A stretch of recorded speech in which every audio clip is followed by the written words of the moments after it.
Yes. Oqala sibemezile ukuthi kusukela lenyanga kuze kuyoDisemba inyanga yethu leyokuthela. Hallelujah. Hallelujah. So siyamkholwa uNkulunkulu uzosisiza kwenzeke njalo. So we are believing God that He is who granted that declaration to us. Ngiyacabanga ukuthi ikona amaphathi okuthela lawa. So I believe that it's one of the portions that are included in the package of being fruitful. Ngiyasinekuphi lapha zamanzi bazalwane. Abazalwane bathengeleza izinto zo2. Ngiyacela uNkulunkulu ababusise nabengavelanga phansi. God bless them. The Lord bless those individuals who brought us that water. So nje bese nomela amanzi esalokho nekhishi. You stop there now kusamukela ekhona inhloso sibale ungena siphume endlini ukuze ngagcina kulahleka amafoni. So now anyone who is feeling thirsty must go to Samgelo, but in order, because we are avoiding people going inside and out in the house because we lose phones. Hallelujah. Hallelujah. So ngiyacela nje bazalwane straight to the word of God. I ask you saints that we go straight to the word of God. Lana ngiyastrugglisha in my spirit. Here I'm struggling in my spirit. Ukuthi ngikhulume ngani njengoba ngila. That what is it that I shall speak upon as I'm standing before you? Isizathu kusikhona la esikhona shumayela khona. The reason is it's because I was preaching or we were preaching somewhere. So ingqondo isacabanga la ngikho. So now my mind is still stuck on where I was. So ukuyiguqula sengifuna ukushumayela ngenye into. Ingqondo iyabopheka. So now it's hard for me to transit. Now it's hard for the mind to be flexible in the transition. Hallelujah. Hallelujah. So nje ngixolele kakhulu kuba ngisheshe ngacabanga kahle. Ngabe komunye avule pulpit akusinde esijahayo. So please forgive me, saints, because actually according to my nature it's not a thing that I long for to stand before you. I think ipulpit elikhulu kakhulu engalifundiswa la ngizalwa khona ngoba umshongo ubaba ngakosini wathi ipulpit elikhulu ama home cells. My father in the Lord, Pastor Mzobe, told me that the greatest pulpit that one should long for is home cells. Amen. Nakwazi ukukhuluma nomuntu khona indaba uyibeke nakwazi ukubuza. Whereby you have flexibility to meet each and every individual one by one. Nakwazi ukungena khona emzini womuntu ubone ukuthi asidlana adinga ukushumayela fine ngithenga impuphu. Whereby you gain the spirit of wisdom to discern that these people do not need the word of God, but rather they need me to buy them meal. Hallelujah. So inkonzo ama home cell bazana nabe nizenzayo ngiyayibona ikhona niyazenza. Bazana uNkulunkulu anibusise nenza what is in the heart of God othi asingene imizi nemizana. This is dedicated to those who are still doing home cells. That is what is in the heart of God. Esontweni sizokhuleka nje sizofundisana sizothandaza kahle kahle kuma home cells la siyoveza khona uJesu. In church we come for celebration rather, but at home cells it's whereby we truly represent Christ Jesus. Hallelujah. Amen. La nafaka singoba bishop nje sebesikhona sebesifundisa nje ukuthi salifunda kanje ifake kanje bese siyagodukela siyemakhaya ama home cells bese sihamba sophefumula inhliziyo kaNkulunkulu. Supposingly Sunday services should be given words of wisdom like Bishop Mzobe to actually speak the heart of God and pump us so that we can go during weekdays and perform what we should be performing, which is home service. Hallelujah. Yazwala bangcwele. Hallelujah. So nisixoleleke kakhulu. So may you forgive us, saints. Ngoba ngizama ukushumayela intshumayelo engafana kade ngikhona. Ngiyacela straight to the book of Judges. May you go straight to the book of Judges, incwadi yabahluleli. Siyacela bazalwane nithanda ukufunda sizokhuluma ngayo nje in this month of September. So ungaba ahead of me. Ungazolinde mina noma ningibothola ithuba study it. I please Ufundele God to reveal things angayirevealanga kumina ayireveale kuwe. Hallelujah. I plead especially to those who are very fond with reading that I encourage that you read by yourself the book of Judges so that you may be ahead of me, so that the Lord shall reveal things that He hasn't revealed to me as a pastor. Hallelujah. Hallelujah. Siyacela nje bazalwane lapha siqala lapha ku Judges chapter number 2 so funda wena kuphela. Maybe let's start from Judges chapter 2. Probably we shall read only this chapter only. Mhlawumbe ngizokwenza introduction then we praise God to some semakhaya. Maybe ngizokwenza isingeniso kuphela and then we leave this premises. Since sana le ncwadi the whole month of September so ithuba likhona sikuthola. Since we have the whole September to read this book of Judges. Hallelujah. Uma senikuthole bazalwane ethi amen.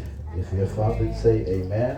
Ngiyacela nje ophethe aqala ukufunda Judges chapter number 2, qala ukufunda verse 1. Sambe nje nayo yonke le ncwadi njengoba injalo then sobe sesiyifunda kahle ke sesishumayela. Amen. May I assist with Zulu version? Verse 1. Thank you. Ingelosi kaJehova yakhuphuka eGiligali, yaya eBokhimi, yathi ngani khuphula eGibhithe.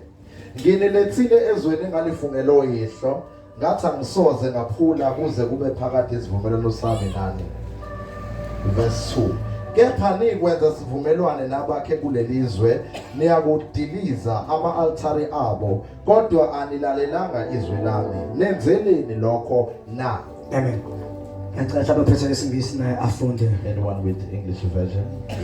Then the angel of the Lord went up from Gilgal to Bochim and said, I brought you up out of Egypt and lead you into the land that I swear to give you to your ancestors. I said, I will never break my covenant with you, and you shall not make a covenant with the people of this land, but you shall break down their altars. Yet you have disobeyed me. Why have you done this? This is the angel of the Lord. Complainer kubantwana bakaNkulunkulu ngomyalezo instructions that has been given to them to follow, but they failed to follow the instruction of God. So then God sent his angel who stood up on behalf of God, or the representative of God. Hallelujah. Yokuthi ngakhuluma nani ngathi, but you did not follow my ways. Amen. Number 3. Verse 3. Ngalokho ngithi manje angikubaxosha phambi kwenu. Sale ophethe lesingisi. Still waiting for the one to read in English version. Ngikufunda. Ngalokho ngithi manje angikubaxosha phambi kwenu, kepha bayakuba sezinhlangothini zenu, onkulunkulu babo babelugi bekini. Okay, number 3. And I have also said, I will not drive them out before you. They will become traps for you. Their gods will become a snare to you. Number 4. Kwathi ingelosi kaJehova isikhulumile lawo mazwi kubo, bonke abantwana bakwa-Israyeli abantu badazuluka bakhala. Verse number 4. When the angel of the Lord had spoken these things to all the Israelites, the people wept aloud. Come on. Verse number 5. And they called that place Bochim. There they offered sacrifices to the Lord. If bekusandile ushumayela, I know bezothola revelation ngoBochim asichazele lo gama mhlawumbe ngeSgreek noma ngeSebher, mhlawumbe ngesiLatin, mhlawumbe mina njengoba emfundo engayo, it's just a place. Bochim is just a place. Ngapho Hambanathi ngawo kaGwala, ngayisendondolo ngawumbhali la khona ingelosi, ngabe noma kuphi ingelosi afika kulo ndawo. Bochim tshela emakhaya ukuthi Bochim is just a place. Tell your neighbor that Bochim is just a place. Indawo nje, Bochim indawo. Ila uNkulunkulu eappearishe khona. It's where the place where God appeared or revealed himself. Ila uNkulunkulu ila khona ingelosi kaNkulunkulu ekhulume khona nabantu. It's So whereby the angel of the Lord spoke to with people of God. Bochim is just a place. Bochim indawo nje.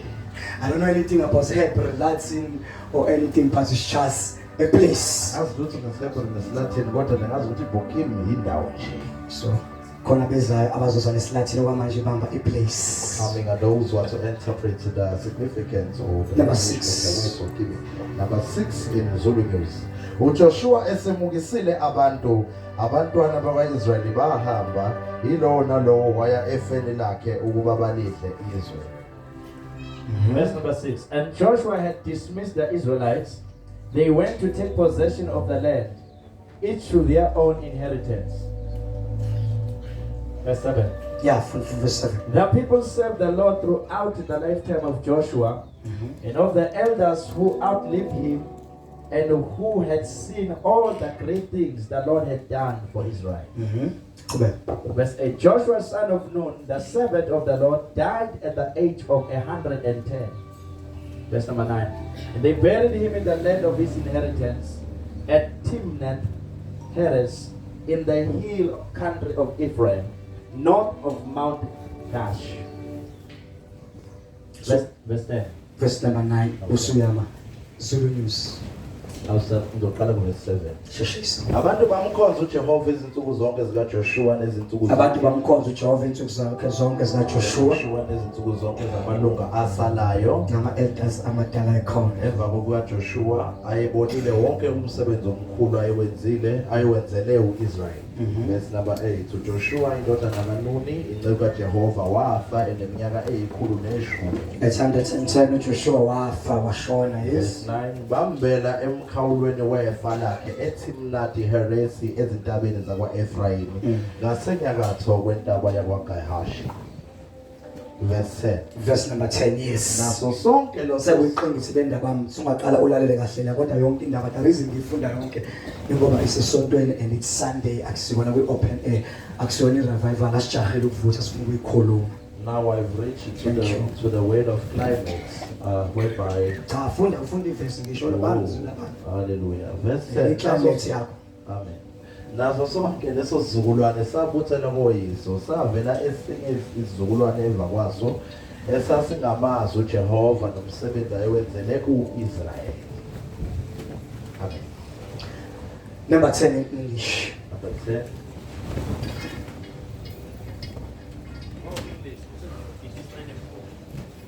Verse number 10. Paul babuswa bafile Nkosi. After that whole generation had been gathered to their ancestors, another generation grew up who knew neither the Lord nor what he had done for Israel. Amen. If ungakwazi ngicela ungirepeatele wona. After the whole generation had been gathered to their ancestors, another generation grew up who knew neither the Lord or what he had done for Israelites. Emva kwesikhathi la khona abantu ade bemazi uNkulunkulu before sebeshone bonke wavela isizukulwane esisha esingambonanga uNkulunkulu esingazwanga nangaye esingazilutho nangoNkulunkulu nezinto azenza nemangaliso azenza simazi isizukulwane eseshonile uJoshua at the age of 110 and the elders of the church or the leaders of the people of Israel. Then the new generation grew who knew nothing about God, the ways of God, their principles, the love of God, His power, His anointing, His grace, His mercies of God.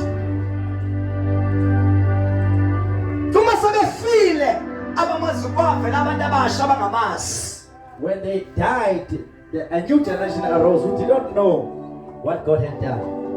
I highly believe which is our duty, it's our obligation as the believers or the leaders of the church to teach these young ones about God. Ngiyakholelwa bamzoba ukuthi umsebenzi wethu kuba sibafundise laba abakhulayo ngoNkulunkulu.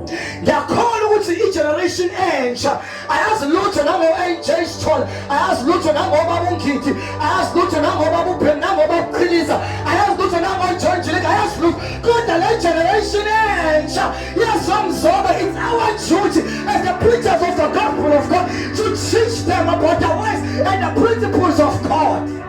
I believe that this generation does not know about the giants who are before us, like AJ Sithole and John Jilika and Pastor Khiliza who are before us. So it's our responsibility to teach these young ones. You have to be taught about God. You have to seek God. You have to follow God. You have to seek the Lord. You have to follow God. The person is taught about God. You cannot follow a God that you do not know. That is not your God. And become your God. If he's still the God of your mother and he's not your God, he must move. God must move from being the God of your mother to your God. Umsebenzi wesibomama ukufundisa lezi ngane ngoNkulunkulu, baNkulunkulu azimazi. Our responsibility, my mother, to teach these children because they do not know God. We'll grow up and be old and die. And listen, ngane ngoba uNkulunkulu azange zimazi ngeke size imazi uNkulunkulu ngamfundisanga kulezi ngane. And these children will not know God if you did not invest and teach these children about God. Lezi ngane zoza ama miracles and wonders. These children will know only imangaliso nebonakaliso. Lezi ngane zotshatsha uma kuNkulunkulu ila nqaba khona imoto kunqaba khona imshado singamazi ukuthi uNkulunkulu umshado ungekho uNkulunkulu imali ingekho uNkulunkulu usebenza uNkulunkulu masabenza is God the sovereign Lord. These children will only associate God with miracles and with finding a wife or a husband, but they will not know that He is God, irrespective of whether you get married or whether you don't find a husband or a wife. God is God whether you are working. Is God even if you do not have a husband. Is God whether you do not have employment. Is God even if you do not have food in your house. Is God even if you slept without food. Is God even if you do not have clothes. God is God even if you do not have nothing. God is a God that must be sought after. God must be taught to the young generation. God is God even if He did not bless you. He is God even if He has blessed you. Is God even things are going well. Is God even when things are not going well. There's a verse in Isaiah. Read, my brother. Isaiah 50 number 5, 55 verse number 6 and 7. What's that truly in English or in Zulu? Run and read. Isaiah number 55. 55 verse number 7. Ngifuna nje lenyanga ukukhuluma ngoNkulunkulu the whole month of September. Sike siniwe uNkulunkulu sifundise ingane zethu ukuthi who is God. In this whole month of September, I just want to speak about who is God. Verse number 7, read my child. Let the wicked forsake their ways. No. Verse 7. 55, verse number 6. This, seek the Lord where He may be found. Call on Him when He's near. Come on, Shanda. For the verse of Kushekele beha. Unkulunkulu kumsebenzi wakho as individual. Yawumfuna to seek God. Okay. It's your obligation, it's your duty to seek God. When you are starting the work, you are seeking God. Okay. When you are reading the Bible, you are seeking God. When you are fasting and praying, you are still seeking God. But it's your duty as a believer individual to seek God on your own. You don't need me to help you how to seek God, even though I may come and help you. But you must have your own ways how to seek God by reading the word of the living God. Umsebenzi wakho ufunda iBhayibheli uthandaze ngoba kanti uthandaze ufundise usukufuna uNkulunkulu. Umsebenzi wakho ufuna uNkulunkulu akudingi izwi kimi ngizokufundisa ukufuna uNkulunkulu. Kuyingxaki washo amaXhosa kuyingxaki uNkulunkulu kusa uNkulunkulu kaMzobe. It's a mistaken error if God is God of Pastor Mzobe and not your God. Kuyinkinga uNkulunkulu lo engimkhonza uJesu Kristu kusa uNkulunkulu kaMzobe khamashana. Uyowenza njani uMzobe ngekhamashana? uNkulunkulu menze ngabo wakho wathi uMzobe ukhona noma ekhamashana because uNkulunkulu wakho. God must be your God, not the God of Pastor Mzobe. Make God your God each and every time. Ngela ngomfonela nami ngiyagula ngibanjwe iflu. You will call me and I flew on that occasion. And you say if Pastor was here, I would be well. Because you've associated God to be the God of Pastor Mzobe. It's your work, it's your duty to let the woman who met Jesus by the word. And they had an argument. And Jesus told him all this. When he brought him on, the woman took off her hair. She ran to Samaria. And I've seen her turn off this. Maybe it's Messiah. Who was Messiah? Baba Messiah. Is someone they were waiting for. An anointed man of God. Or anointed God. So the woman said, when Jonathan to call him Messiah. I told people that there is Messiah. What you not to them now? Saying that the man that I have What you see on the arm does not belong to me. Coming to him shocking. But the man, Coming to him shut down. because the man has not married me. And then to the 6. Because and then this is the sixth man. Got them to look for my daughter. The previous husband had died. And the one that I have is not my husband. The woman says, I found someone to tell me the truth. That I am someone who is a I'm not telling myself in a prayer. I have a man who's not my man. I have someone who I'm living with. The heavens do not recognize it. Because Father is all. Because the heavens Recognize do not recognize someone you live with. He may love you, but he cannot marry. recognize. Heaven does not recognize.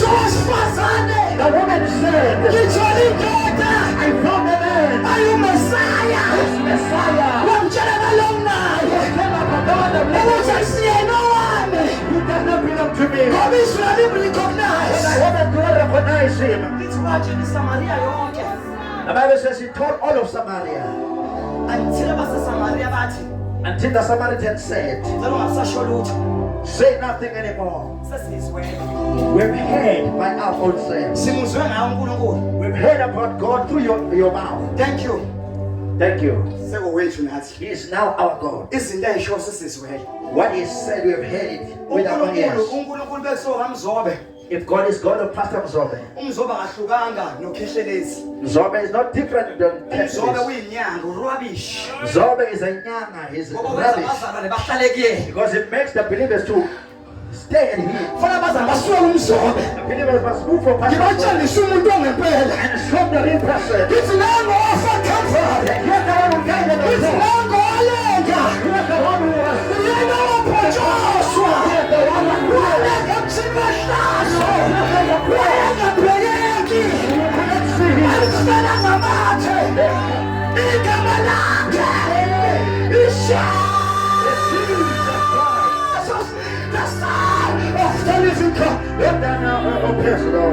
He's all appointed man.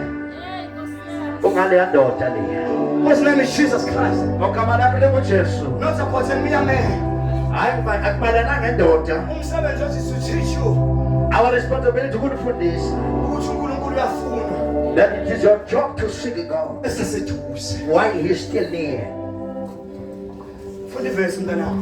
Read the verse. 55 verse number 7. Verse number 6. Mfuneni uJehova esenokutholwa.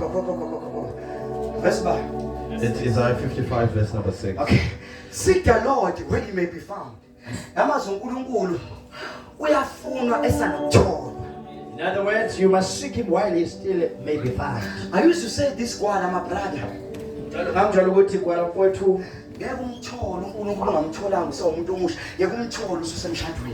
You will never find God if you've never found God in your youth, in marriage. If usayiyuthi awufundanga ukufaza nokuthandaza nokufuna uNkulunkulu phela usemshadweni akudlalwa. It's a battle of the fittest. If in your youth you do not find God, it will be difficult for you to find God in marriage, because in marriage it's the survival of the fittest. You cannot just go there ufaste ningavumelananga. You cannot fast without first having agreement between you and your wife to fast. And trip off the eye, you cannot do that. The umfazi is yes, we are happy. Umfazi is no, you sit down and relax. You are polar. You say polar. Shut the down, you are polar. You cannot just up and decide to go to Johannesburg and take a 10-day fasting. You first have to speak with your wife, and if she agrees, you can go. But if she says no, you have to relax. It's a place of relaxing marriage. Kusha bonke abashadi bazokutshela kudlala nabaserious. As all those who are married, they will tell you it's not a place to play, but a serious place. Akusindawo yengane leya. It's not a place for children. Musafuna ube ingane ungayi emshadweni uzokubamba. You want to be a child, don't go to marriage. You'll bounce back. Marriage is not about being beautiful. Marriage is not about being beautiful outside. It's not about you keep singing out, you sing as I'm so sharp. It's not about having a big buttocks. It's not about the thing that you think it is. Akumayelana lento ocabanga ukuthi Ushadweni nje uzophakelwa uzophakelwa ukudla kusiyokuyona. Emshadweni awuphaki uyathenga uphakelwa into oyithengile. In marriage, you buy what you have, what your wife is going to serve you.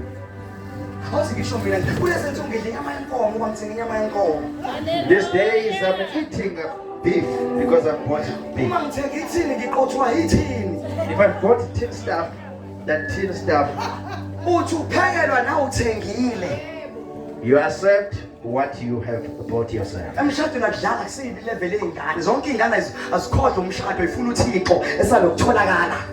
Every children look for, seek God while he may be found and forget about marriage.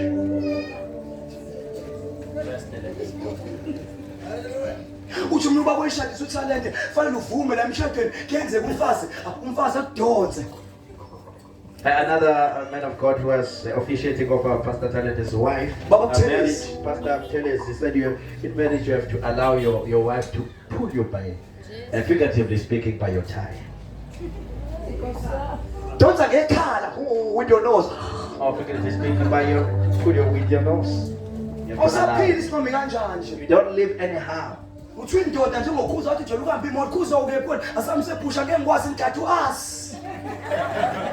may be a man like Pastor Kozai. Sometimes, where are you? I'm busy with my. Sometimes I'm shouting, you become a nini. Where's Kati emshadweni uba unene kukathi? Boneni mfana, first time go star. Tsosta uya pastor kwetafula boneni. Thula. Isemshadweni akudlalwa. It's not a child play. Akusiyona into yomdlalo ke lapha emshadweni uphathisa ingane eyayibeke eceleni. Sometimes uyaphela amanzi uyoyithola usubamba iphuphu ungazwenzani. Ashona inkinga awulahle usemshadweni. Sometimes water may be finishing, you go and with your containers to get the water from the Jojo.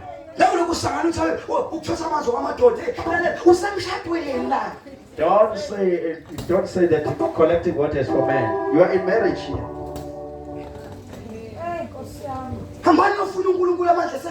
Go and seek God while you still have the ability to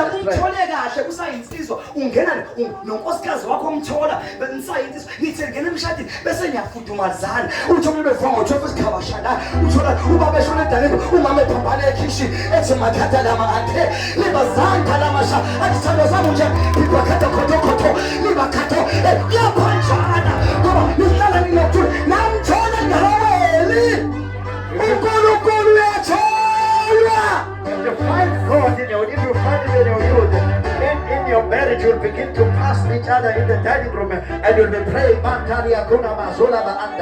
with the worship, you'll always praying in tongues as well because you found him in your room. God is that God must be found. Jacob says, when I was going to meet his enemy, his brother, he had an encounter with God. And he said, I will not leave you. I cannot face my brother without wrestling with you. I cross him over. He made his wife to go to another. He made his servant to go to another. His children also to go to another. Even also his candle, which represent money, was the first over. And then he said with God, he said, I will not leave you until you bless me. I cannot face my enemy without having to wrestle with the Bible said he wrestled with God until God changed his name. What, you are no longer Jacob. And he said, I'll say no Jacob much. Deceiver, what magic come up to Israel? Because now you are many. And he said, now your name is Israel. Ochaza ukuthi ke usumningi wandile. Ushintshe usengala awushintshe usungale. You change while you are this side and not on the other side. Yabona bese athi bese shadile indoda bese shadile uyinu kodwa bese shadile uzobe yinona hayi kuzobe yinu nobe shadile. Awushintshe usungale ushintshe usengala. Uma yinu kuzobe yinu ngisho usengale. If you are someone who is not clean, we won't say you will be clean when you get married, but you must be clean here before you get married, because you will continue to be dirty even when you are married. Yoyibo umushada nendoda ekade ihlulo ukuthenga isipho ekhaya isayodwa uthenga isipho uthenga ibride ithenge luma wayo uzokuthengela yini wena? If you're married to someone who was failing to buy groceries for his mother, uzoboleka kuthina. what your husband will fail even in marriage to provide for you. Ucabanga umshado uyobuka abantu If you think about a good marriage, you look outside. utrain ungakafiki ngaphesheya. You are trained before you go to the other side. Utrain ukuya ngaphesheya. Be trained for the other side. Ningasamele Don't say amen, say uyafunwa. God is a God who must be seen. Umvuzo obamfuna. He's a reward to those that seek. Funda mntanami funda. Read. Funda. Verse number 7 wathi that's 55 maqamba ma. La John. So you actor phe. Ujabu kuyoshutha. Mfuneni uJehova esenokutholakala. Yezwa ukuthi ujahile kuthiwa mfuneni uJehova esenokutholakala. uNkulunkulu uyafuna. Nimbize eseseduze. uNkulunkulu uyabizwa. Mase sibazalana, tshela makhelwane uthi umfundisi uNkulunkulu uyafunwa and uNkulunkulu uyabizwa. Tell your neighbor that God is someone that has to be synced and you is somebody that has to be called. Ngisho ama-actor ayamfuna mbizi. Even actors do call upon God. uNkulunkulu uyabizwa. Yezwa makhumalo nje uyafuna uyabizwa. Ngoba usibona nje usibona makhumalo ngithi ngalazi. Makhumalo mbaba. Mkhwanazi ngisho wena uyangibona nje mamkhwana ngibheda ngiyakwela. uNkulunkulu usibona singena home sense sitholakala ngolwebili. Sabe imisi la omamkhulu omamumbonga bebefona emagroupini nala isingane efona zonke sikhonza kuphi hayi it's a way of seeking God. Indlela zokufuna uNkulunkulu siyakufuna siyakubiza usandokuthola ngoba khona uzoba sesibhedlela ungakwazi ukumbiza. Usizo izinto ama-investment owawenza ungaguli. You must seek God in your home cells, because there will time when you get sick and you'll be helped by the investment you did while you are not sick. Ngiphindele futhi. Lezi inkonzo esizenza nemthandazo esizenza ama-fasting esiwenza si-prepare wena ngesikhathi uyakushona.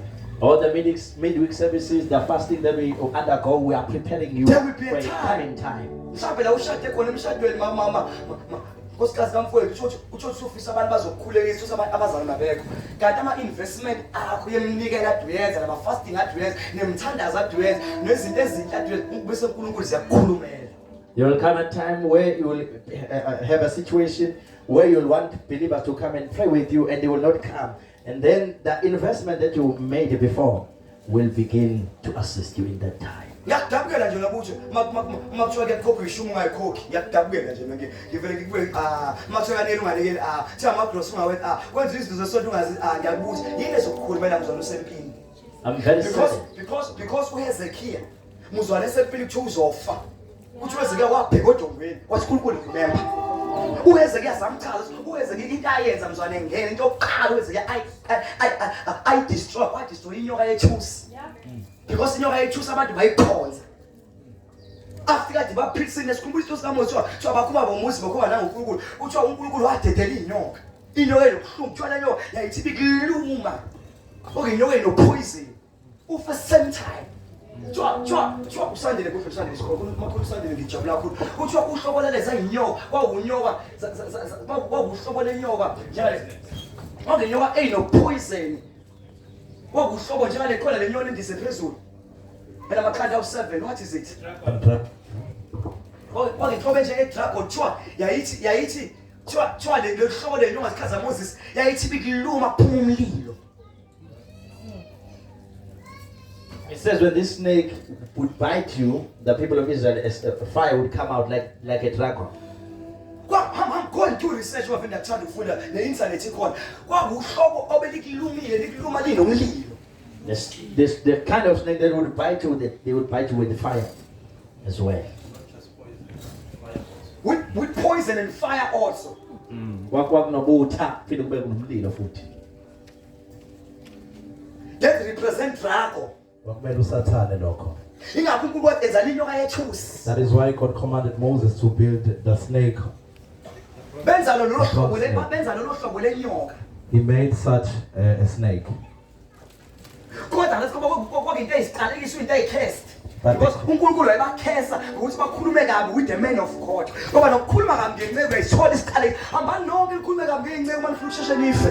They were cursed because they were speaking bad about the men of God. Should you want to die young or to die prematurely, go speak bad about the men. Bakhuluma kabi Moses, bakhuluma kabi naNkulunkulu, then uNkulunkulu waseyidedele luhlobo. Uma ufuna ukusheshe ufuna ixhanga lokuthandaza ukuthi ukhuluma kabi noma umfundisi ukhuluma kabi ukuthi sheshe ugoduke. They badmouthed Moses and his God. Should you want to die, don't stress yourself. Just speak bad about the men of God. Don't worry, you'll die prematurely.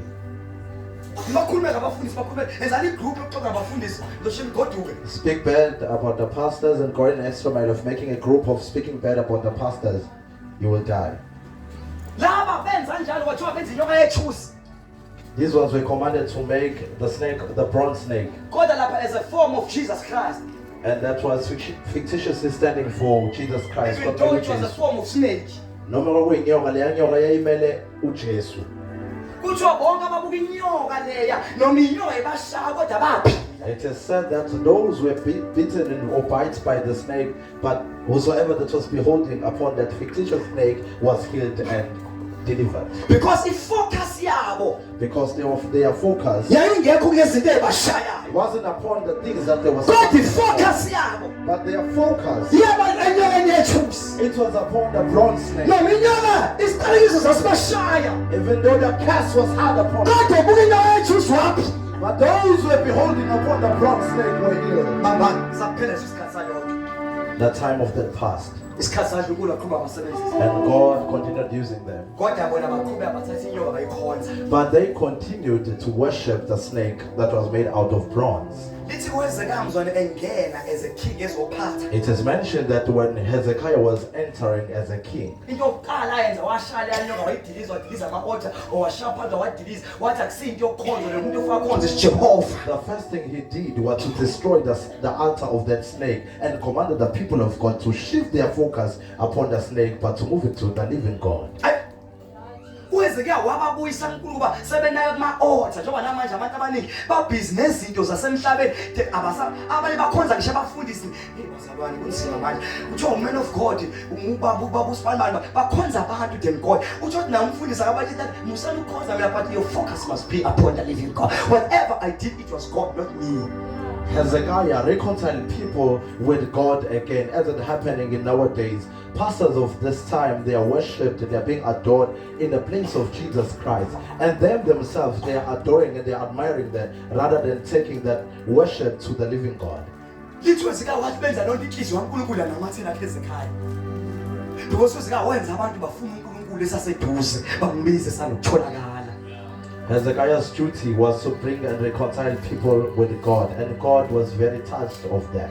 Lithi uma sethiwa Hezekiah uzofa esenza iphutha uHezekiah alungdawe kuthiwa uHezekiah wagula lasikhuluma yethu kuthiwa wagula wathi uma segula uHezekiah wafika enye inkosi nabanye abantu baseBhabhiloni bazombona wasebacela wanikeza ingcebo batshisa ingcebo izinto engafanele bayibone kathi.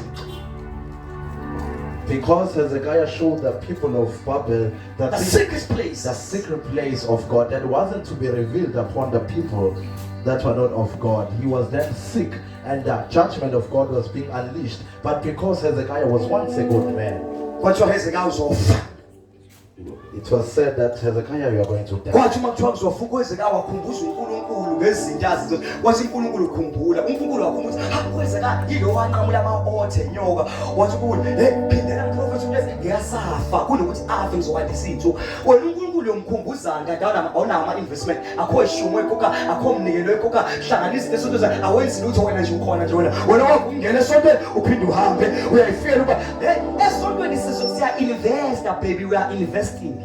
When Hezekiah was to die because of the judgment that was unleashed, Hezekiah reminded God that, God, remember, I destroyed the altars that were holding your glory. And God was reminded of that. And then God said, I must send Isaiah to speak another word, then Hezekiah should live. What will you actually give and remind God that, God, I did this and this at church because we are lazy and pulling your feet towards contributions and the paying of tithes? Abanye ngiyabona bathi uma sokushumayeza siyafasta ebusuku siyathandaza senza zonke izinto ba siyazazi ukuthi sizokuthulela uNkulunkulu angithi la kumsebenzi wakho nawo ubheka ukuthi now what can I do for God sonke siyainvest when you invest in the house of God. We are.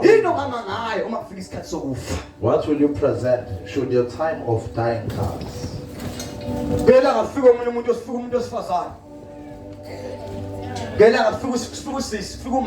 A woman came,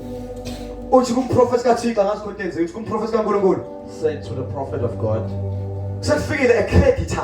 there came a creditor.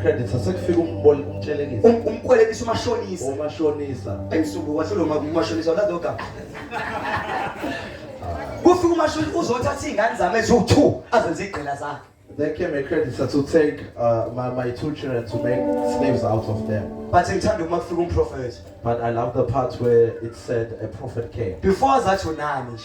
Before the prophet said, what do you have, woman? Who is this woman actually? This woman was a wife of a prophet. The prophet who died worshipping and serving in the house of God. The credit that he made wasn't just his personal credits, but it was of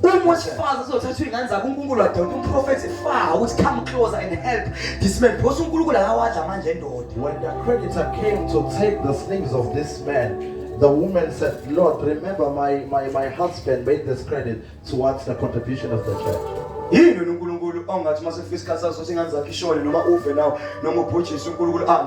do you have? What will you remind God of when it's the time for your perishing? What do you have? What do you have? Because you eat all your salary, not only your salary, but also the seed as well. You eat it. You get paid 1,000 rand and you and you make a show off when you ask.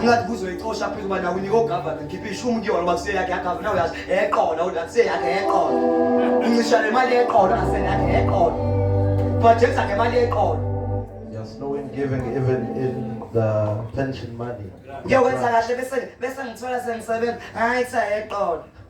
You are saying I will give. Be trustworthy in this small that the Lord will trust you with. Now it's him who will take. Ngakho keep ishumu sakho le1000 ukholo keep 100 rand imali engekwanshi. Uyokwenza njani mzolo ukholo 10,000 sefa ukhipha 1,000.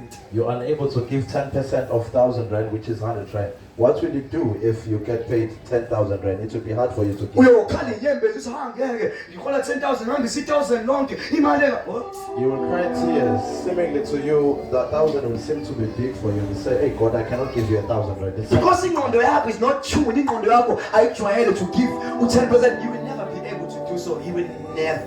Because you're ngisukhokhe ishumu ngisaphi 100 rand ngikhipha 10 rand ngubeke eceleni umuntu be namanje namanje kuyazeka buka ngipha nje 20 rand 2 rand ngiyawukhipha. I taught myself to give. Ngoba ngakujwayela ngingaphansi imali ngakujwayela segasini. Now it's in my system to give. Ngayijwayeza nje into eseka wena ujwayele unzima. If you don't start now you will never do so. Yozudlesha imbewu ngekumile lutho God forbid noma singakhula sithi it's your month of fruitfulness, not you, when it's a month of suffering for you. If you are not faithful, if you don't it says if force of gravity if you cannot jump uye phezulu njalo bengifika phezulu if force of gravity iyangishisa. The force of gravity is because that's a principle. No object can go up. Because that's a principle. Same thing to God. If you don't give, nothing will be given to you back. Same thing to God. ungathi umfundisi ungathi wasithatha say thank you. Don't Uma say ungabizwa thank nje you. don't worry uzothola kwi review on Tuesday. If you don't hear me, don't worry. There is Uma ngisheshisa nje khulileka review ikhona bazokuchazela kahle ukuthi njengoba nje uhola noma kukhona imali oyithola unganikeli you are not protected. Ayingumfundisi engakholwa uyakholwa lento edla imali akusona uNkulunkulu odedela isikholela akususathana usithakathe wena. on the review, they will expository explain to you that if you feel like you are cursed, there is something towing your money. Actually, that is God taking what is belonging to Himself. Futhi umuntu ubaba la eshumayela uma umuntu ongayikhokhi ishumi uthola ukuthi ngigrosa vele kuyimpuphi sithathe ngichitheke phansi. Another pastor was Futhi nezingane zakhona zidle ngathi ziyagula. Uthi ingane zakhona igula njalo ukuze njalo esibhedlela uNkulunkulu ayithathele leyo mali. Umgqoka ingubo intsha njenge just dam leli elimnandi uvela uthi vele eqhungu uhambe uyothunga athathu uma mkhabe la thafa lathi uma mkhabe bebona wena uthi mina beqhuma la kuba umuntu okhokha ishumi uma mkhabe bengibuka cha umfundisi hayi noma u20 rand nje wedrink is fine mntanami bebona wena vele qhamuke wena nto ungakhokha ishumi mkhabe bekubona 250 take it on it kansetha le ishumi na aqondile akazi usethiso izulu na ukwazi akho la ngakho uthi awini indawo kuthiwa ufana uvula umamkhabe umbone ngco kanti umamkhabe umama okwazi ubeka vele kwenzele ngo20 rand noma ngo10 rand kodwa ngoba ukho faithful uNkulunkulu uyakusebenza bayithathela ngoba iqhoksi vele iqhephuke your ears will be broken. umuntu ewifi nje vele iqhephuke kusemotini kanti iboshwe la fithi You will fly away or they be taken by umuntu esiliva ufanele vele ngixaba nentombazane vele ishaye ngekhanda in the sympathy, your girlfriend will ask futhi lingawu vele ligwini uze uNkulunkulu uyayitapela say that the Lord is king to take. uyokhala ufuna imthandazo ngeke usizakale awuthembekanga is the law of God. That's not help because actually God taking what is belonging to Himself. Ngiyamsiza uzahamba nothembeka bayisikhathi soshintsha I'm helping uNkulunkulu you uyafuna esanokutholakala to be faithful. What is time to change? umsebenzi wakho ufuna uNkulunkulu esanokutholakala God is to be seeked while there is still time to find Him. bonke abantu abafuna ukuphuma ehluphekele kubuza umbuthi unani All those who want to come out of poverty, the Lord is asking you just one question: what do you have? ungena luzwa phela ngasayide hambe yoklina kamzalwane uthi uklina asukukhula kubusisi zobuseka vele If you ngabe listen- uhlala anginalo ngeke ube nalutho vele If you literally you are have doing nothing, nothing ngeke ube nalutho go to a house of any saint here and ask for something or certain chores so that he or she will give you few cents and then you will present them to God. funda mntana mfunda ivesi goduka funda ivesi umbizela kwesana indlela zokufuna uThixo kuyakusiza abantu emfundo usho umthongole ifoni ukubuka isikhathi thank you ubaba fundani bazalwane funda mntanami le intshumayelo yami abazali bayithanda bayamle Verse number. verse number 7 Verse number 7. let the wicked forsake their ways and the unrighteousness their thoughts let them turn to the Lord he will have mercy on them and to our God for he will freely pardon Omubi makashiye indlela yakhe. amubi sho umzalwane akashayini indlela yakhe Nomuntu owenza okubi nonje okubi imicabango yakhe imicabango yakhe abuyele kuJehova. abuyele eJehova Uyakuba nomusa uyakuba nomusa kuye. Yebo, abuyele kuNkulunkulu. yebo abuyele uNkulunkulu wethu. Ubuya kwenza ukuthethelela kube kukhulu. ngokuba uyakwenza ukuthethelela kube kukhulu uNkulunkulu uyafuna umvuzo wabafuna God is the reward of those who hearken diligently seek for. God is always waiting for you uNkulunkulu uhleze kulindile. umsebenzi wakho ushintsha Your duty is to repent and change. uSinkosi angenzi kahle And say, God, I acknowledge that I'm not doing well. ungaloku ushayela benza kahle izandla ubona beletha amagrosa bekhokha ishumi benikela ukushaya izandla yeke ukushaya izandla nawe do so it's your job Stop applauding those who are doing good, presenting groceries, usendaweni right usendaweni esibusiso and start to partake with them. Because ungaba sendaweni esibusiso kodwa ungabuseki ngoba wena uyiqonda izinto zokuthi how to create a blessing you can be in a place of a blessing but remain poor because you do not understand how to partake partake in the blessing of God. uNkulunkulu uyafuna. The Lord is somebody that should be seeked. Kodwa ivesi ngale sigoduke mfethu. Verse number 7. These are Judges. Oh, Judges. La do khona. Kodwa ivesi buke mina sithandaza. Judges number 1 to 1. Chapter 2. Abahluleli kwelesizulu. Chapter 2. Judges bazana chapter number 2. Sifuna lo ntshumayelo silapho namhlanje. Fundeka kanje. Verse 1. Verse 5. Okay, ngala verse 5. Baqamba igama laleyo ndawo ngokuthi iBhokime. Baqamba igama lalo ndawo ngokuthi Bhokime. I said Bhokime is just what bazalwane? It's just a place. It's just a place. Bahlabela uJehova khona. Bahlabela uJehova khona unemba ba. Verse 5. I think brother unemba 10 let's after the whole generation had been gathered to their ancestors, another generation grew up who knew nothing. The Lord know what he had done for Israel. Bafa abantu ababazi uNkulunkulu kwafu Joshua. Who was Joshua? Joshua was a leader of them. Abo betshelwe ngayo ukuthi le Joshua iKhanani indawo yakho ye-fruitfulness. Ila khona ozodla indawo. Uzobona khona indawo egcwele utsho egcwele ubisi. You are going there to possess your positions. So was till September, it's our month of fruitfulness. It's our month of your possesses. uJoshua wehamba nabo beyopossess.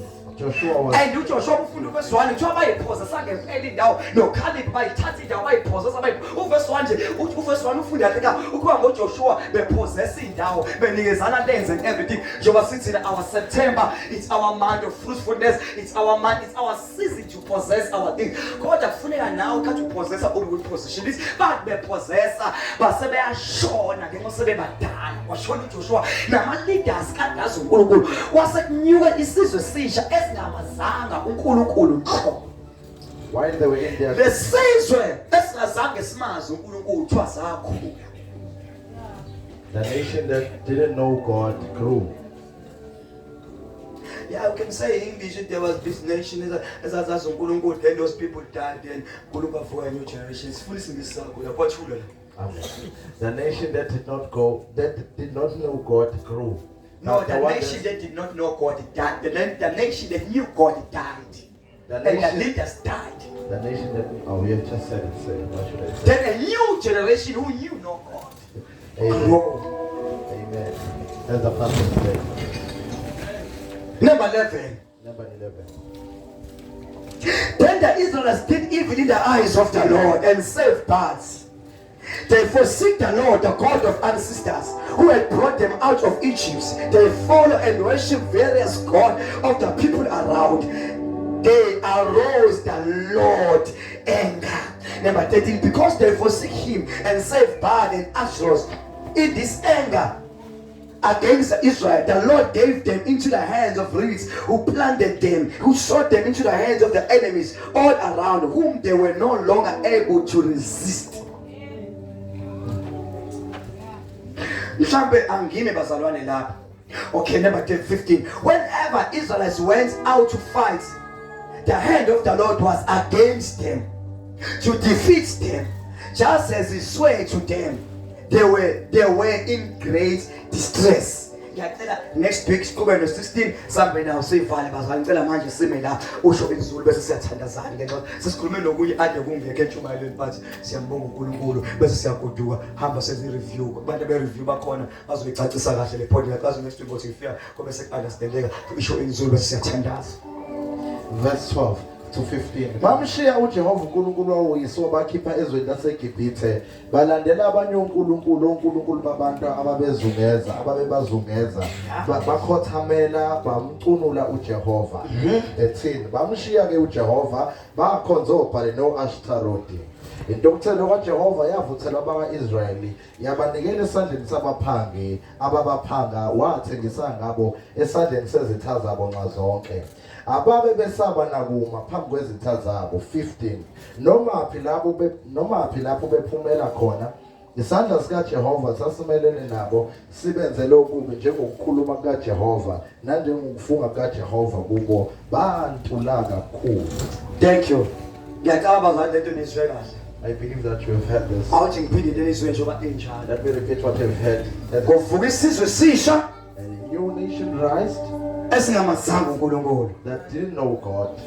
uJoshua owazi uThixo, The Joshua that knows God, ama-elder azi uThixo the elders that know God, sebeshonile. they are now dead. Sithe kumsebenzi abawumzobo babujusa kumsebenzi obabishop kumsebenzi wonke ama-elders obaba othale kumsebenzi ukufundisa ibandla ngoNkulunkulu. Not only the church, even our families kumsebenzi ukufundisa ingane zethu sifundise ngoNkulunkulu. Isizwe samanje ayisamazi uma sishona uNkulunkulu ngekasaziwa. We said it's the duty of people like Babu, like myself, Pastor Mzobe, Bishop, Pastor Talent, and all the fathers of the house to teach this church about God and also our families as individuals about God and also the whole people, because people of this time, they do not know God. Kumsebenzi wonke umuntu omfundisi outside there. It's a duty and an obligation of every pastor Ukuveza uNkulunkulu nokuthi afundise ngoNkulunkulu ukuze abantu uNkulunkulu bamazi. to represent God so that God can be known in people. Amen. Amen. Lithi ke la iBhayibheli labantu kulabamazanga lithi bakhonza oThixo kwakhonza uBhali lo-Ashera. uBhali yilona owedila with the harvest god. The Bible says Ubali was somebody now who had nokudla isivuno. God of the harvest, ufuna ukuseka, ufuna namabhizinisi, ufuna uba nengcebo, uyakubhala uthi Bhali ngifuna imali, Bhali ngifuna ingcebo, kwakuNkulunkulu abake, hayi uJehova bakubhali. Njengoba namanje abantu mama siswama ngamazwi, abanye abantu befuna uNkulunkulu, they don't go to God, they go to Shebe, bathi bafuna inhlanhla. Lento yenzeka namanje is still happening even now. Abanye abafuna uThixo manje basuka baye kuNkulunkulu, bahambe bayekhetheleza, basikhetheleza sifuna ukubuseka. Abantu yokukhonza uMbhali labo because uNkulunkulu ofuna ukukhonzwa yena yedwa baqhutshwa. If yakumuntu liBhayibheli uqala kusiya umuntu othemba lakhe limuntu. Because it comes go to Jeremiah chapter number 17, chapter 5 verse number 17. Qala kusiya uthemba lakhe limuntu. If usathi kunenkinga kumuntu you are cursed. If ufuna uqala kuseka iba nenkinga kumuntu. Sengisiza nani nonke ebenenkinga niyabantu niqale kusiwe. Noma kuphethwe inyawo hambe kumuntu ufuna usizo lokupotshoza. Qale kusiwe. Nalaba abantu abanengqondo of these people. Nalaba abantu abanenkinga bakobhali, bathi sifuna imisebenzi, sifuna imali. Sifuna ingcebo. Namanje benze njalo as we speak. Banga nje abantu manje sikhuluma ababhizi babambulayo ngempela nje ngiyemona bangabafu uyazi ubafu lapha before ufika Khumalo khona undawo engala ubona bephakile abanegugu kupaka imoto enkulu baye endodeni bawufuna usizo ekhona uNkulunkulu obhali besikhathi manje lesikhathi lokho kuBhali odila nengcebo igama lakho uBhali odila nengcebo babedila naye kukhona uAshera odila nefertilization ukuthi yokuzala kwabazali bathola abantwana othi befuna umntwana ahambe ayiAshera Asi ngifuna ingane, angazi ingane ayivele enyangeni kodwa ingane ivela kuThixo uyothola ingane nto uhambe enyangeni ufuna ingane enyangeni uyothola idimoni lokuhlupha ufisa nje ukushona uthi aziyahlupha nanga ibhemi uma ngisho ngasafuni isha bifika nje ithi ivele igqoma ikhanda phansi ayazi umsangalo wengane ingane oyithola enyangeni uthemba ubona ungazali ungateti uvela ugijima hambe enyangeni uthi angiteti vele igabe nayidabe isinqa lapha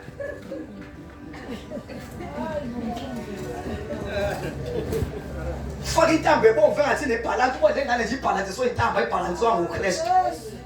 So wayisusa le ntambo uzofa na ukhola ngempela na ukhona entambeni.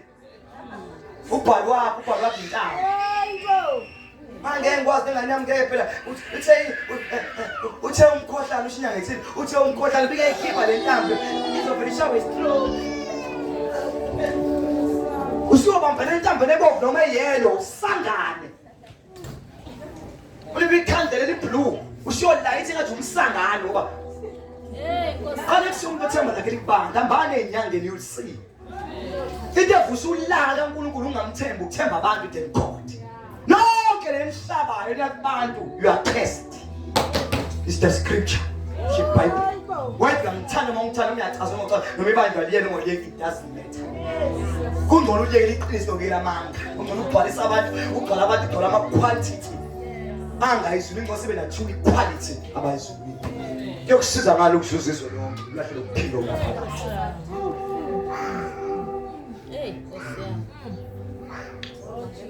ufunda uJeremiah maqhaza ngicama futhi Jeremiah 15 verse number 74 ayufunda ngandaba ufunda ngoba siyasanga ufunda hambane enyangeni then ukuthi abantu bayekubhali bayeko Ashoreth aqala ubhali lo odilana befuna imali akithi harvest bafuna ingcebo bafuna imali befuna ukuthetha befuna ingane bafuna nangu sex goddess Baal was a god of prosperity. Ashtaros And Ashtaroth was a god of fertilization.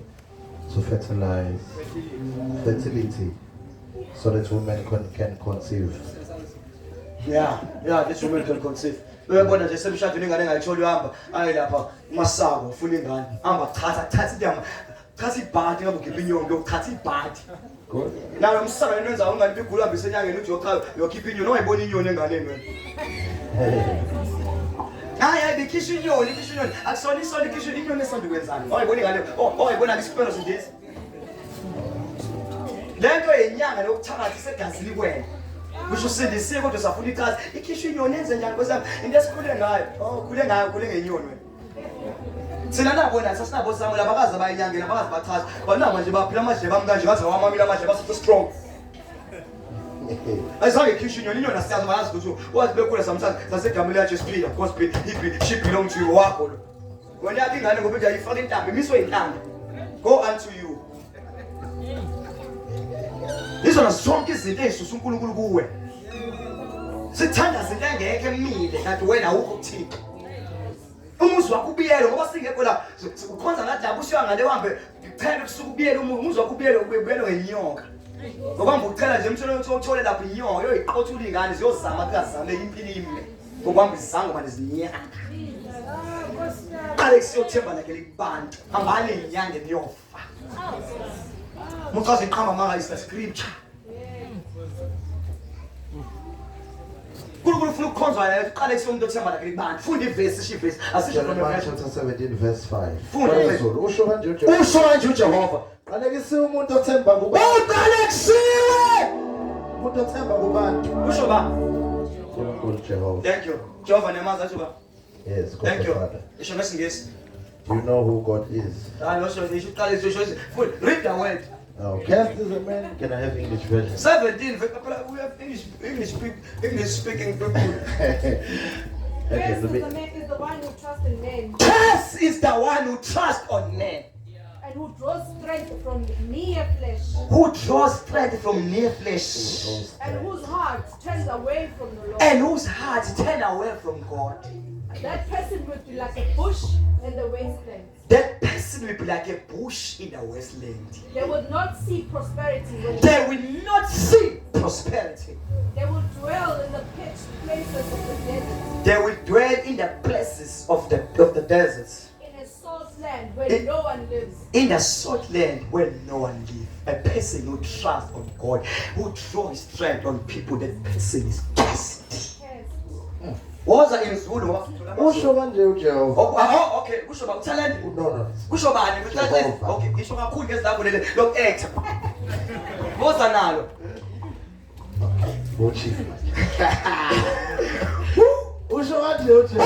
usho kanje uJehova Uthi qalekisiwe umuntu othemba kubantu. uqalekisiwe umuntu othemba libantu nabo khethelezi bakhona ngaphesheya hambani kubona you are cursed Ayenze inyama ibe ingalo yakhe. ayenze inyama ibe ingalo yabo Nonhliziyo yakhe isuka kuJehova. nonhliziyo yakhe isuka kuJehova Uyakuba njengesihlahla esiyize. uyakuba njengesihlahla esiyisehlane Angaboni ukuthi kuyeza okuhle. angaboni ngishokuhle kuyeza Uyabuhlala ezindaweni ezishileyo. uyahlala ey'ndaweni ey'shileyo Ehlane. ehlane Ezweni likaSawuli. ezweni lakasawuli ezweni elimunye elisawa Elingahlalwa muntu. elingahlalwe muntu hambani-ke nezango wena senyangeni ukuze mphilista siyothandaza uMzobe futhi nayo endlala ngathi othi mkhulumi kahle bokuMzobe vala amadlebe ukuba sibongo siyafana Don't abuse us. ungalokhu elise siyothandaza nto hamba inyanga ngoba nto sithandaza ayikho Don't play with us.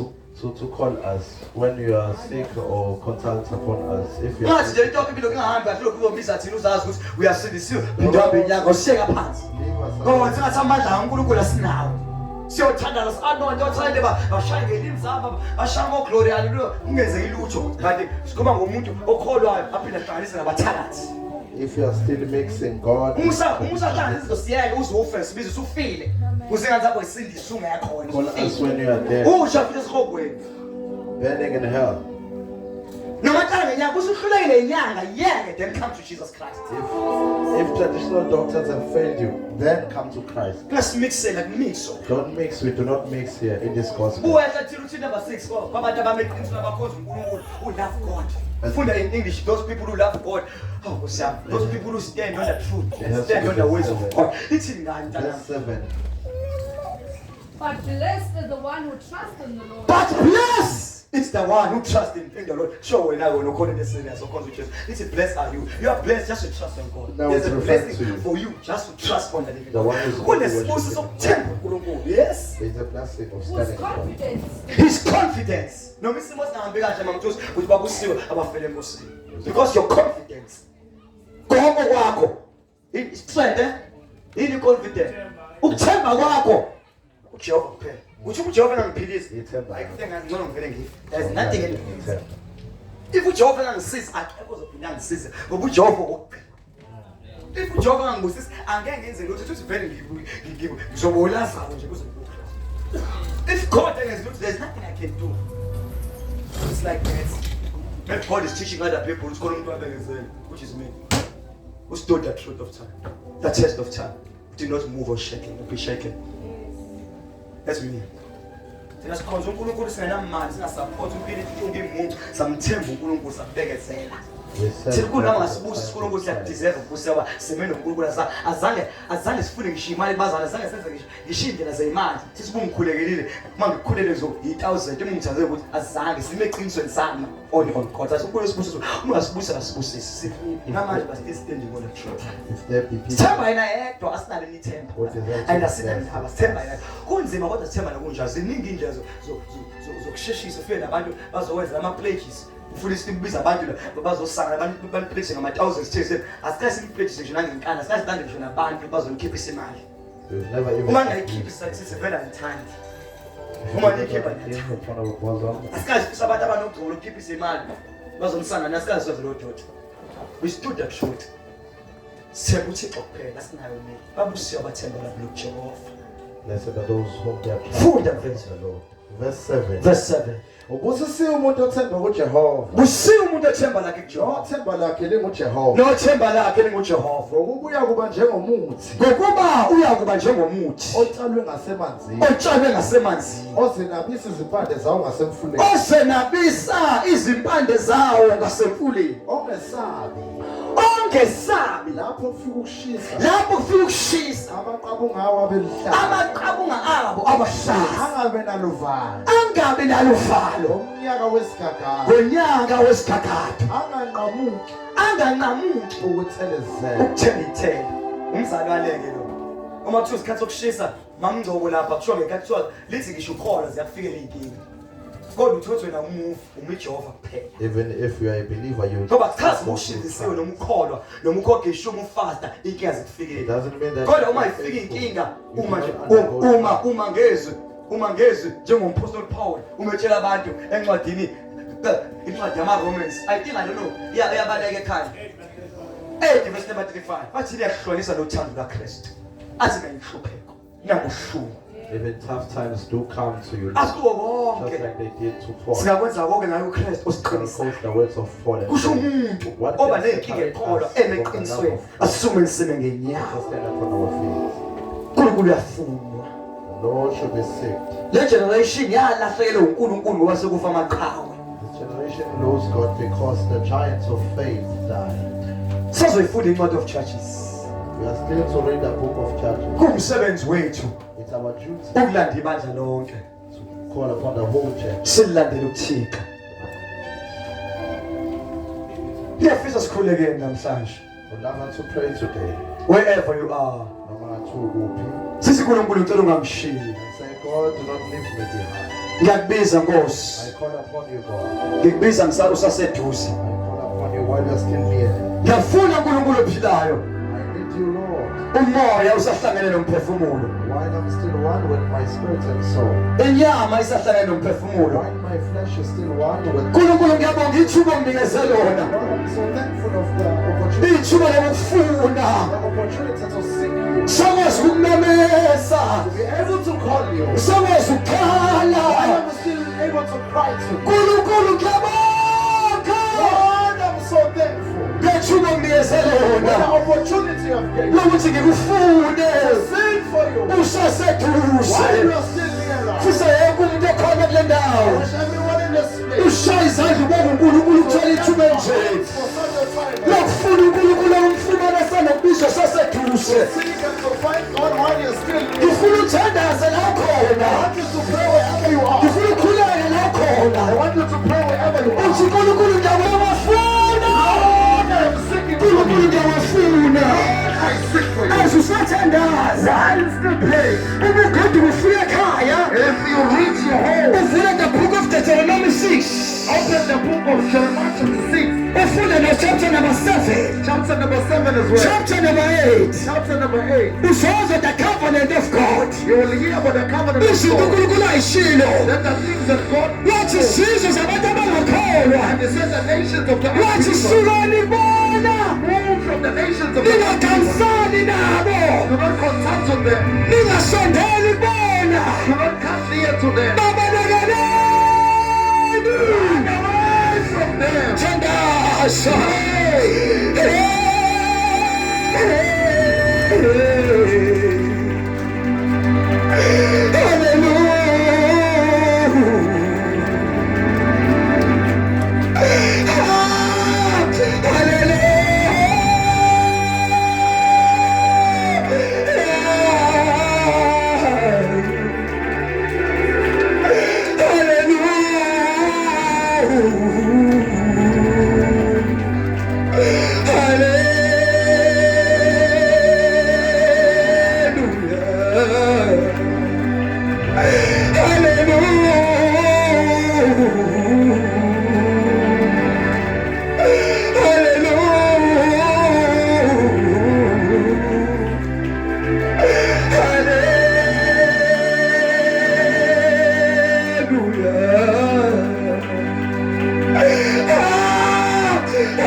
There is something umoya ngcwele angitshengisona uma ngilele namhlanje ngizovuka. Unento that the Holy Spirit showed to me before I wake up. uNkulunkulu ungitshengise The Lord showed me engathi kunomfana kade ethwele.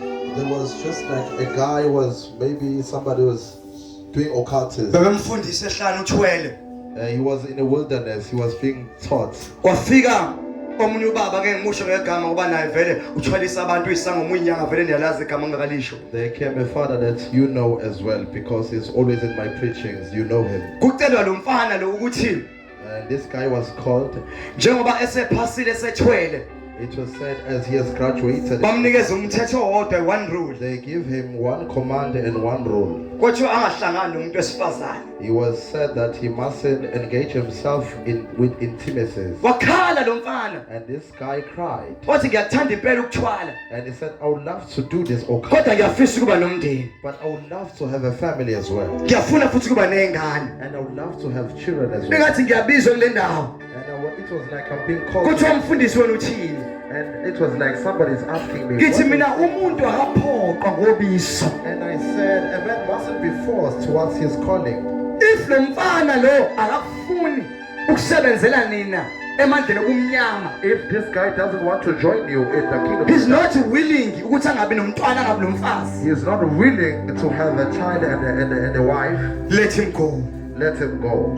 Yesu uNkulunkulu ethi I heard God saying, kunabantu abazokhululwa. There are people who are to be delivered. Noma uNkulunkulu usazosebenza kwi-level ezikhona khona abantu ababoshwe namandla esango namandla enyanga. Or rather, God is to use us in the Abanye bakhathele bathwele, abanye basebenzisa inyanga sebekhathele. because others are being abused by tradition. Uzozwa kufika izango makufika inyanga la ekade beyizango kade beyinyanga beshiye phansi bazoletha uNkulunkulu bayigcwele. And God is to bring such people who are under the great influence of traditional doctors who want to go on to live the kingdom of darkness Because sebekhathele. because they are now tired. Sebefuna uNkulunkulu. They are now in the quest of seeking God. Lithi iBhayibheli, The Bible says, our weapon akusiwo nje just a weapon. it's not just a mere weapon, Kodwa uhlobo le weapon to destroy every stronghold. but it's the kind of weapon that is able to destroy the strongholds. Ngisho ukuthi first thandaza wonke umuntu okhona a stronghold usandila ngatsho kwakuyisikhathi la khona ama-Israyeli ngesikhathi sakaJuda ama-Israyeli ama-stronghold kwakugange laba ababebiyelwe khona ukuba izitha ingakwazi ukungena. The strongholds were actually literally the walls that were fencing the people of God so that the enemies cannot come and intrude to the people of God. So ama-strongholds kwenza izitha ingakwazi ukungena ngokubiyeliwe uvikeliwe. So the significance of strongholds was to withhold the enemies into intrude. Aphinda athi uDavide athi uDavide kufunda kahle incwadi ya2 Psalms I think 2 verse 2 and 3 athi the Lord is my fortress, the Lord is my refuge, the Lord is my stronghold. And David says in the book of Psalms, if not mistaken, he says this following word. Samuel chapter number 2 verse number 2 or 3 uthi funda uthi uDavide mina my stronghold is the Lord. Uthi mina uJehova isiphephelo sami nenqaba yami. Ngifuna ushaya izandla ngokanti ubheke ivesi lana. Awulibheke ngifuna lisho. 2 Samuel. Lisho mntanami kube uyalifunda lisho. Jehovah. Lisho ngisaphi second Jehovah is chapter number 2. nenqaba yami nenkulunkulu engethemba. Yes, ilona le yes. 2 Samuel chapter number 22 verse number 2 and number 3. Oh, chapter number 22. 2 Samuel 22 verse number 2 and 3. Sesiyathandaza le verse. Ngifuna ukusindisa sibele emndenini senze ugange. Wathi uJehova idwala lami uJehova idwala lami nenqaba yami uyinqaba yami nomkhululi wami. umkhululi wami uNkulunkulu uyidwala lami uNkulunkulu idwala lami phephela kulo. idwala lami engiphephela kulo. My rock of refuge. My rock of refuge. Nesihlangu sami. Uyisihlangu sami. Nompondo lokusindisa kwami. Umpondo lokusindisa kwami. Inqaba yami ephakemeyo. Inqaba yami ephakemeyo. Nesiphephelo sami. Nesiphephelo sami. Umsindisi wami. Umsindisi wami. Uyangusindisa. Uyangusindisa. Ebudloveni. So I decree and I declare Ngiyamemezela ngiyasho. that the Lord is my stronghold, uJehova uyinqaba yami. my fortress, Inqaba yami. my deliverer. Nomkhululi wami. Say, Lord, hide my family. uNkulunkulu usiza umndeni wami. Lord, hide my church, Marashanta International Ministries. Lord, hide my family. Lord, help my family. Lord, hide my bank account. Lord, help my family. Lord, hide my children. Lord, help my children. Lord, hide me wherever I am. Lord, help me wherever I am. I'm sure it's only Chandaza name, Chandaza, Kalu Fife, Chandaza name, Chandaza Memeza, Chandaza, Kura Mashandaya, I want Chandaza, Memeza, Chandaza, Lima Shaka, Lama Shaya, Lama Shanda, well, Guru, Siyasoposa, siyasofihla iy'ngaba zethu, iy'bandla lethu, abazalwane akujinokhuzwayo ukuzothandaza, ukuzoza khuzwayo, sizothandazela imishado abamelene nebandla, abamelene nedestiny yakho, nefuture yakho, nempilo yakho, uNkulunkulu engcwele akawe boss. Ashayizane sithandaze, uNkulunkulu othona amandla, uNkulunkulu othongcwele.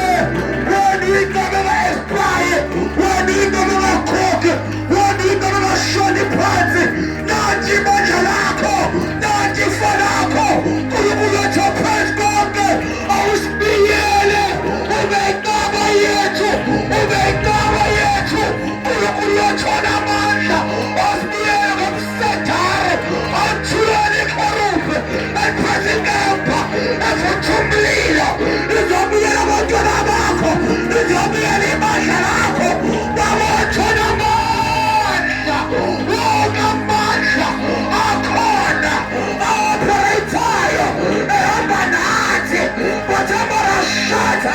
ayinofunyelwa operator egameni kaJesu waseNazaretha wena uNkulunkulu owaqela indaba zaJerusalema awuhaqe ifa lakho uNkulunkulu wethu phezu konke ngoba siyabonga uNkulunkulu wethu unamandla ukhulume kahle wathi sibe generation efuna uNkulunkulu wathi bonke abadala nabancane mabafuna uNkulunkulu. This is a season, this is a time yokufuna uJehova ukudala kwezinsuku usonini nanini ongalala ongasili yena omile phakathi uyayedwa ngoNkulunkulu oleka emthini wehlazo wathi it is finished wathi kuyawubeka umoya wami ngoba siyabonga egameni kaJesu waseNazaretha ukuthi he is the same yesterday today and forever. uNkulunkulu wethu akashintshi, uNkulunkulu wethu akaguquki, yena izolo namuhla ekunaphakade. Siyabonga uNkulunkulu wethu onamandla onke, siyabonga uNkulunkulu wethu ongcwele uwesibancane safumana iqiniso inkulunkulu lokusindiswa sangalandela amadlozi salandela uNkulunkulu wethu onamandla egameni kaJesu waseNazaretha ngoba siyabonga ukuthi wena uNkulunkulu usawuNkulunkulu ngalokho egameni enamandla ephilayo igama elibusayo elithi iBhayibheli. There is a day lawo amadolo azoguqa yonke imlomo yofuma esembona ekhazimula ezoba libandla lakhe ezabala uyinkosi ngempela is the Lord. Mawasifihle nabantwana bethu neemoto zethu namabhizinisi ethu bonke awunika lendlela yamandla. Father, we thank you. Baba umakhala lakhe isandla, there's something that God is doing. Baba nje isandla la Hold your ukhona. neighbor's hand. Sibaba nje siqinise. Grab it. Father, we pray for unity. Father, we pray for unity. Lord, we pray for oneness. Khulekela umunye Nkosi. More of your grace and your anointing. Akwande Nkosi umusa wakho We nogcobo. thank you, God, as we are hiding ourselves to you as a stronghold. Esikho sifihla Nkosi kuwe. We also destroy every stronghold in our families. Uzophula Nkosi zonke inqaba namajoke emndenini Zamandla obumnyama. of the kingdom of I darkness. release a blessing to each and everyone who's hearing my voice. Khulula isibusiso kuwo nombani ozwa ivoice yakho. Bless them going in, coming out in the city as well as in the Nkosi country. bengena bephuma Nkosi emzini nasensimini nasemhlabeni. They shall be fruitful. Abande Nkosi They shall increase. mabande baqhume They shall multiply. mabaqhume babe baningi. In the mighty name of Jesus Christ. Igama likaJesu Kristu Bless them going in, coming out in the city as well as in the Nkosi country. bengena emzini nasensimini. All the good things Konke obuhle shall follow them akubalandele. all the days Zonke insuku zabo of their lives. zokuphila kwabo. Let them be the heads, not the tail. Benze babe ngamakhanda bangabe. Let them be the leaders, not the followers. Babe ngabalidayo No weapon formed against them shall prosper. I declare that their marriages are protected. umshado yabe ikhuselekile. Their future are protected. Ikusasa labo Their likhuselekile. destinies are protected. Ikusasa labo Their likhuselekile. families they are protected. Imindeni yabo Wherever they are, abaqhume babusele.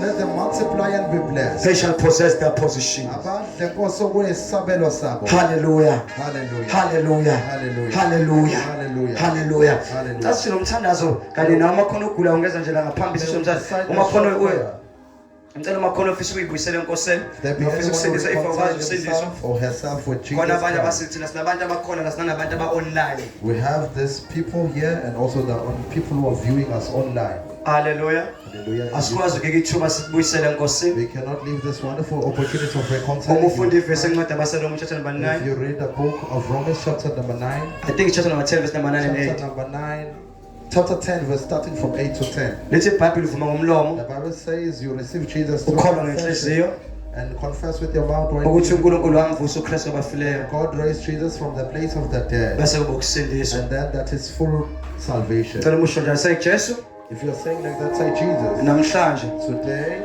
ngizwile izwi lakho. I heard your word. Impela izwi lakho Indeed, your word. linjengesibuko. It's like a mirror. Ngizibonile I saw myself. la ngironge khona I saw all my wrong nala ngenzi khona kahle. and wherever that I'm not doing well. Ngithatha ithuba ngisaphila. I take this opportunity while I'm still alive. Ngiyaphenduka. I repent. Nginamathela kuwe.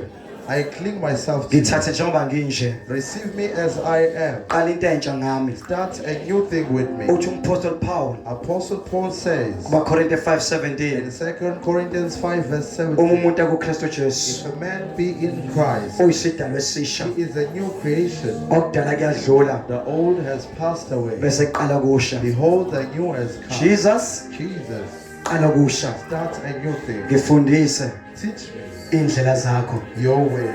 Ngiyakwamukela I receive you ube inkosi to nomsindisi. be my Lord and my Savior. Omunye uthi ngiyazibuyisela. The other one is saying, I reconcile Wena myself again.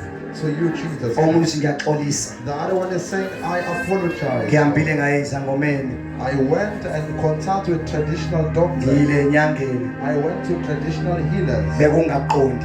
It was because of not understanding. Moya engcwele ngikuzwile busho mina. Holy Spirit, you were directly speaking to me. Uprofethe kahle. You have well prophesied. Ukhulume kahle. You have well spoken. Yimi loyo. That is me. Kodwa ngibonga ithola ithuba. But I'm so thankful of the opportunity. Ngiyaphenduka. I repent. Sengizokhonza wena wedwa. Now I will worship only you, God. Qala konke kokuhle.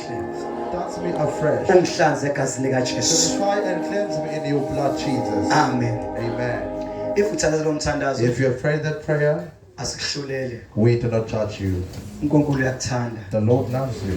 Izwi kaNkulunkulu The word of God, liphephetha la uNkulunkulu ethanda khona. it speaks according to His Inhloso is word. not to judge you, Our intention is not to judge you, but it's to build you. but rather it is to build you, Ube umuntu oright so that you will be a better person othanda uNkulunkulu. that loves God. Uma khona ugula ungeza futhi If ngaphambili anyone is sick, may you come forward sikubeka izandla so that egameni we may likaJesu. lay hands upon you. Usama nje mfundisi plan nabafundisi While nakulungisa any pastor khona close, pastors will they will lay hands come upon you. to lay hands upon their lives. Ngicela oshememeze sesiqedile iNkululeko bese sesiqedile sobona next week. Inkonzo ziyaqhubeka as usual. Siyanicela bazalwane before we close. Before we close, Ngiyacela I urge you. intshumayelo ayiphelele singayiqedanga. Oh, our sermon wasn't finished today. Ngicela siqedele ngoDeuteronomy chapter number 7. We'll finish the sermon with the opening of Deuteronomy chapter 7. Ngicela ufunde chapter 6, chapter 7, chapter 8. Please read the following chapters of Deuteronomy chapter 6, 7, and 8. Uzokutshela ngama covenant of God. It will elaborate to you about the covenants of God. uNkulunkulu ayabatshele ngayo ukuthi bangasuki kuwo. That God commanded them that they mustn't they mustn't move from, Bona basoma covenant. but they move from those covenants. Base beyiqhatha ukuthi uNkulunkulu abacindezele alethi izizwe zibacindezele zibashuphe. And that they brought a judgment upon their lives that God to send the other nations to oppress them. So go and read. So go and read. Siyakholwa unyaka usuyaphela manje. We believe that our year is coming to an end.